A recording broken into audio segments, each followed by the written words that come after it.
শুভলক্ষ্মী বাড়ির সকলের সামনেই আকাশকে বলে ওঠে, আমি প্রমাণ করে দেব আদি মোহনার সন্তানের বাবা নয়, মোহনা আদিকে ফাঁসাচ্ছে। এই কথা শুনেই মোহনা ভয় পেয়ে যায়। এমনটাই দেখতে চলেছেন গৃহপ্রবেশ ধারাবাহিকে।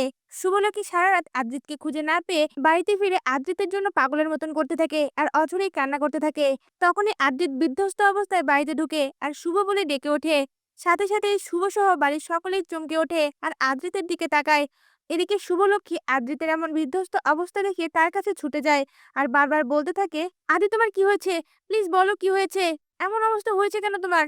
কিন্তু আদ্রিত কোনো কথারই উত্তর না দিয়ে চুপ করে দাঁড়িয়ে থাকে। সেই সময় আকাশ ও মোহনা বাড়ির ভেতরে ঢুকে। আকাশ ও মোহনাকে দেখে শুভ সহ বাড়ির সকলেই অবাক হয়ে যায়। শুভভাবে আকাশ ও মোহনা আদ্রিতকে এই অবস্থা থেকে উদ্ধার করেছে। তাই আকাশের সামনে গিয়ে শুভ বারবার বলতে থাকে, কি হয়েছে? আদির এমন অবস্থা হলো কি করে? আকাশ কোনো কথার উত্তর না দিলে শুভ আবারও আদ্রিতের কাছে গিয়ে বারবার বলতে থাকে, কি হয়েছে তোমার আদি? প্লিজ বলো। তখনই আকাশ বাড়ির সকলের সামনেই শুভকে বলে ওঠে, এই লোকটা এতটা সম্মান পাওয়ার যোগ্য শুভলক্ষ্মী?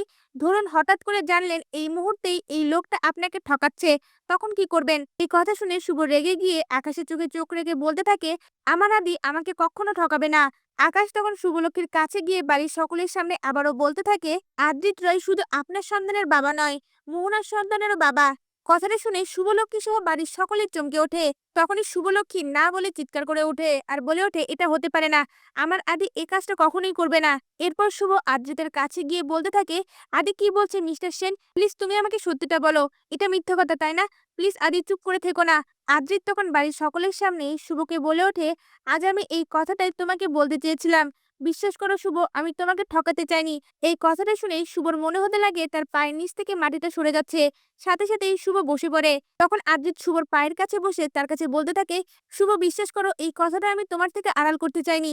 আমি জানতামই না মোহনার গর্ভে আমার সন্তান। মোহনা যখন আমাকে এই বিষয়টা বলে তখন আমি জানতে পেরেছি। আমি এই বিষয়ে আগে কোনোদিনও জানতাম না। এটা কি করে হলো সেটাও আমি জানি না। আদ্রিতের কথাগুলো শুনে শুভ মনে মনে বলতে থাকে, মোহনার গর্ভে যদি আদ্রিতেরই সন্তান হয় তাহলে আদ্রিত কেন জানতো না? আর আদ্রিতকেই কেন মোহনা এই কথাটা বলেছে? তাহলে কি মোহনা আদিকে ফাঁসানোর জন্য একটা চাল চেলেছে? আমাকে এটা সত্যটা জানতে হবে। শুভ তখন উঠে দাঁড়িয়ে তার চোখের জলটা মুছে মোহনার সামনে গিয়ে দাঁড়ায় আর বলে ওঠে, তোমার গর্ভে যদি আমার আদির সন্তান হয়ে থাকে তাহলে তোমাকে এটা প্রমাণ করতে হবে।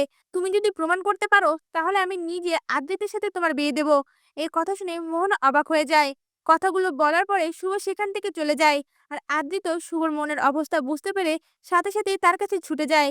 এদিকে শুভ ঘরের মধ্যে ঢুকে তার দরজাটা লাগিয়ে দেয়। তখন আদ্রিত ঘাবড়ে গিয়ে বারবার শুভকে ডাকতে থাকে। আদ্রিত শুভকে বলতে থাকে, শুভ প্লিজ তুমি আমাকে ক্ষমা করে দাও। আমি তোমার থেকে এই কথাগুলো লুকাতে চাইনি, কিন্তু কোনোভাবেই তোমাকে বলতে পারছিলাম না। প্লিজ শুভ এই দরজাটা তুমি খুলে দাও। কিন্তু শুভ ঘরের মধ্যে অঝরেই কান্না করতে থাকে। এদিকে দেখা যায় মোহনাকে নিয়ে আকাশ তার বাড়িতে ফিরে যায়।